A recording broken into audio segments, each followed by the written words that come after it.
माए एक बारी बोलता सही मैं दसना कि ना तेनू चावा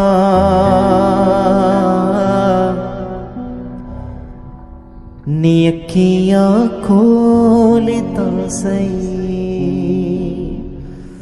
नी मां